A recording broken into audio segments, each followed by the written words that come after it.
gorgeous people of this world, and welcome back to my channel. I got back from the dentist a few hours ago or so, and my upper lip here is still numb, so it's not moving properly, so please ignore that. Hope it doesn't interrupt anything too much, but it should be fine because I'm still speaking the same. Right, so in today's video, I'm going to be doing questions. Oh, sorry, something popped up on my laptop. Okay, no, I don't know what I was saying. Let's go again. Questions everyone is afraid to ask. So I've seen little trends like this going around of girls answering questions that boys want to know, or I answer questions that boys are too afraid to ask, or girls are too afraid to answer, etc. So this one's slightly different. This one's a bit deeper in a way, but I feel like that kind of helps the vibe of the awareness side of my channel. I am aware I haven't put any awareness videos up yet, but I'm just trying to prepare it in my head because I want it to be right. I don't want to do a quick rush video of, obviously I'll be doing more than one, but the first one I wanted to explain about my special needs and ill mental health, and it's just something I want to take my time on. I don't want to rush it and I don't know, not make it to the standards I want it. I want everything to be there that needs to be there. So that is why you haven't seen one yet, but that is something I'm going to start planning and working on. So there might most probably be a few videos before that video, but it will be coming to you guys soon. So yeah, let's get into the video. Okay, so I'm reading the questions off of my laptop. I've got these off a website, so I can pop the link for that below if you wanted to go and take a look yourself, because there's 40 on here, but I'm not going to do all of them. I'm just going to pick a handful out randomly. Okay, right, so let's start. So the first one says, if today were the last day of your life, would you want to do what you're about to do today? Okay, so say it was this morning. No, I would not choose to go to the dentist. Okay, I can speak. Filming, yeah, no, I like doing filming and I like editing, but if it was my last day, I'd most likely, I don't know, I'd spend time with my friends, my family. I'd really want to do and go out with a bang, if I'm completely honest with you. So yeah, that answers that one. Right, we'll go on to the next one. Oh, this is a good one. Are you holding on to something that you need to let go of? Do you know what? I think we all are in some way. Whether it's something big or something small, I think it's in the human nature to be holding on to something that you just need to let go of. Which is hard to get out of that routine. Off the top of my head, I can't think of anything, but there's hundreds. I just know because I lay in bed each night and they all pop into my head. That's another reason why I can't sleep. But yeah, so off the top of my head I can't think of everything, but you're not human if you don't dwell on something, if I'm completely honest with you. It just, yeah, it's one of them things. Right, next question. Oh, interesting. If you had a friend who spoke to you in the same way that you sometimes speak to yourself, how long would you allow that person to be your friend? Do you know what? I wouldn't. Because see, the friends I have three, I can't really say it. My closest friends, so I've got Lizzie, Gemma and Orla. Thing about that, because I prefer to have a smaller group of close friends than the big group of friends who do not care. These three girls are like family to me. They've helped me so much in my life. Lizzie I've known the shortest, but what she's done for me and already in that just between a year or 2 years I've known her is something more than people I've known for years, and I have full respect for all three of these women. So But the thing is, I want, excuse me, I want my friends to tell me honest opinions, or, yeah, that, I understand why you did that, but at the same time, look at this. So I like them questioning me, but in my head, it gets to a point of me bullying myself. So I have had people treat me like that before, and we're no longer friends. So, oh, it really like hits you a bit, that, doesn't it? But it's hard. It's hard not. What is going on? Excuse me. Sorry. It's not. It's hard not to bully yourself and put pressure on yourself and think all these things. Again, I think it's a human nature thing. Um, if it's not, then it's just me, and it's just happened my whole life. But I'm pretty sure everyone beats themselves up about something in their lives. If I'm completely honest. Right, next question. Do do do. Oh no, I hate that question. I'm sorry, I'm skipping. I'll tell you what it is. It says, "What is the difference between living and existing?" I'm No. Right, next question. I'm not even gonna. Oh, good one. If we learn from our mistakes, why are we always so afraid to make a mistake? That's really good. I mean, I know personally for me, I don't know about this, any of you, but especially if I'm at work or something, I like to do it perfect.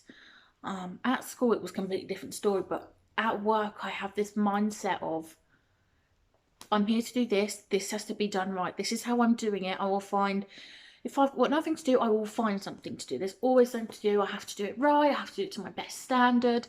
And if I don't, I put a lot of pressure on myself. The amount of times Mum said to me, "You've got to stop beating yourself up about making small mistakes, because it just makes you human." I've used that a lot, haven't I?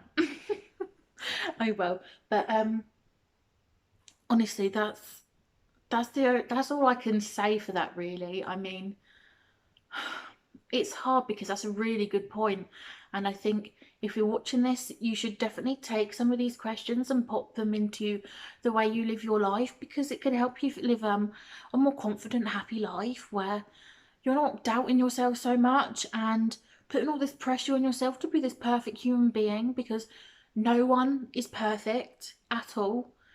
And I think it's very important to have this "I am who I am" attitude, which I must say I am working on a lot. As I mentioned to my friends before, they're really helping me get to that point, because they have that attitude. Trust me, they have that. So what if they're staring? I don't care. Like, I'm having fun. So what? And I'm really trying to get there. And like I say, I am. I'm getting better. I'm 10 times better than what I used to be with it. And I think that's also a good thing about being friends with the friends I've got. Um, I do have a few other friends as well. I've got David, Georgina, and Steph, so they're exactly the same. Um, yeah, no, they're just great people, honestly. I keep going back to how great my friends are. I'm sorry. I've never really had friends like this before, if I'm completely honest. So, right. Ooh, ooh, ooh. Okay. What impact do you want to leave on the world? So, this is a good question, because this is actually why I started YouTube. Um, I want I want to have made a difference. See, if I could just change the awareness of one person, I'm gonna feel so satisfied and happy within myself that I've done that. Like, I managed to do that with my words and my actions. Um, I don't know, it's just what in my previous job, not the job I'm in now, in my previous job, they were very how do I put this so it doesn't seem really rude? They were very ignorant um, to people who had troubles in their life generally, whether that's family, things going on with money issues, whatever. But it got even worse when it came to ill mental health and special needs. They they were quite discriminative against it. And through my time there, I did try and be like, make these points or be like, this is why I'm this is my thought. But they saw it as an easier way to dig and pick at me. And I think because I was in a work situation, I couldn't go completely into the awareness I wanted to, if that makes sense. Yeah, I just got discriminated so badly, and I know it wasn't just me. People there with depression got such bad hate from managers and the popular staff. It's the way you got treated was just disgusting. And I was there almost 2 years, which I cannot believe. And it got to a point where it affected my head so badly that I had, again, I'll mention this in my video when I talk about myself, I had this huge breakdown for months. A major part was how the effects of the work in there had left on me. But yeah, no, I dropped that. It literally got to a point where I could not take. Again, I'll explain more in a different video.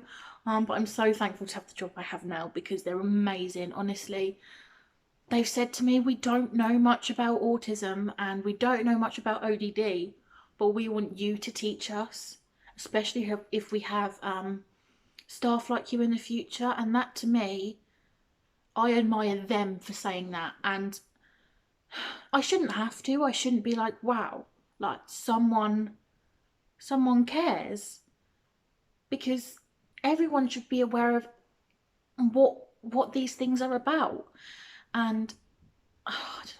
My original plan was to go around doing talks and seminars and things like that. And yeah, it's just a lot hard, especially with COVID at the moment, and still building up my confidence to actually go out and do them things. Because again, when I did have this breakdown, my whole travel, like, I couldn't go out. I still can only go somewhere if someone's taking me. I can't go on the bus or anything at the moment. I am getting a lot better. Again, I will explain in another video. I know I keep saying that, but it will all make sense in the video. Yeah. Okay, I don't know if that made any sense at all. I feel like I was just blabbering a lot there. If you don't remember, the question was, what impact do you want to leave on the world? I think I answered that, didn't I? Yeah. I just want the knowledge in people. I want to share the wisdom and the beauty of people with special needs and ill mental health, because that's not just a wrecked person there. That is a smart, intelligent, amazing human being. Yeah, right. So next month,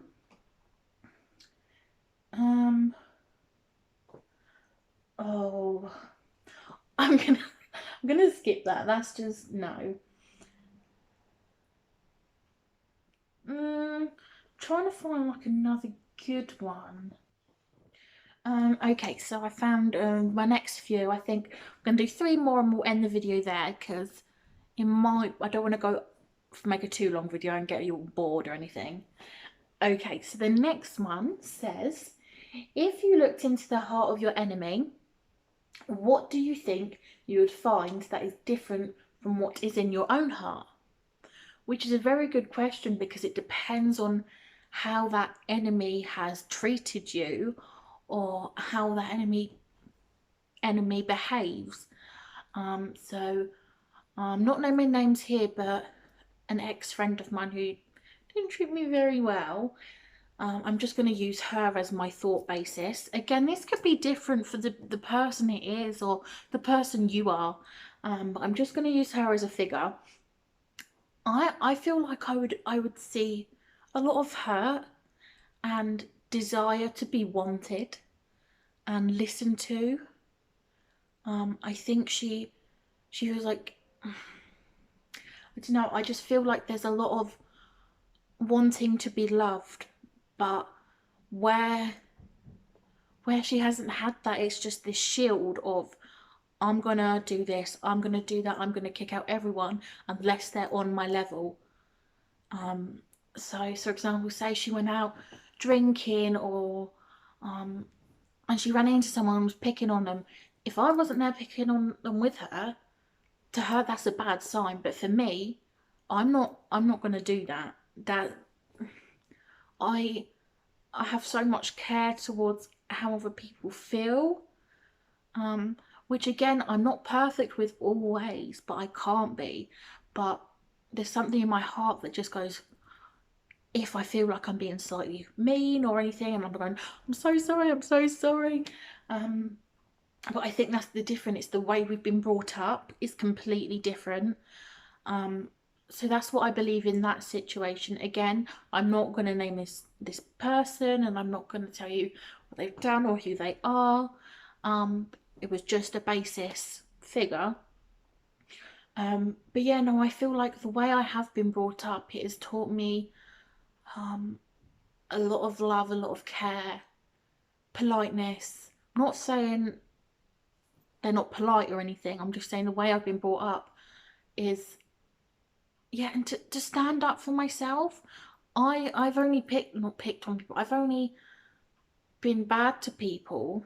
Again, bad, I don't know, by standing up for myself. So basically, I've only said things to people by standing up for myself, or for my friend, or for my family, because you do not pick on my friends or family. That is one thing you do not do. Because yeah, they're the world to me, in case you haven't gathered. So I don't know. I think that's all I can say on that, because it is very hard to go into, and it's a very wide ranged question. So unless you had like all the info and all of these figures and all of that description, it's a hard one to answer. Right, we'll go on to the next one that I found. Excuse me. Do do do. How do you?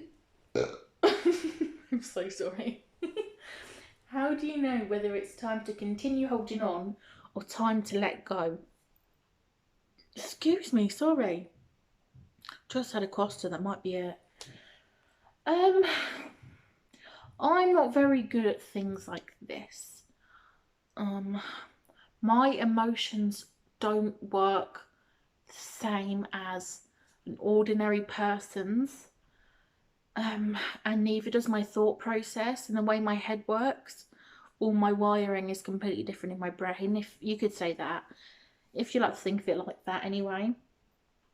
So this is a very hard one for me to answer, because I rely, it's hard to say, but I do rely on others to help with my emotions. And I will say, over the years, I've got a lot better at being independent with my emotions.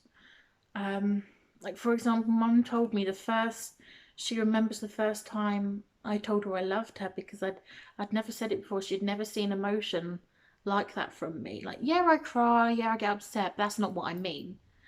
And she said, she remembers it so clear. She was crying in her bedroom, and I went in and asked if she was okay. Which, number one, she was shocked about, because I cannot. It's something I could not deal with people who are upset. I find it hard and awkward. Again, I'm getting a lot better. I'm training myself. I'm teaching myself. And she said, yeah, I went, oh, Mum, I love you. Don't worry about it. Don't be upset. And she said it made her cry even more. Because obviously from my other sisters and my siblings, she got that from them.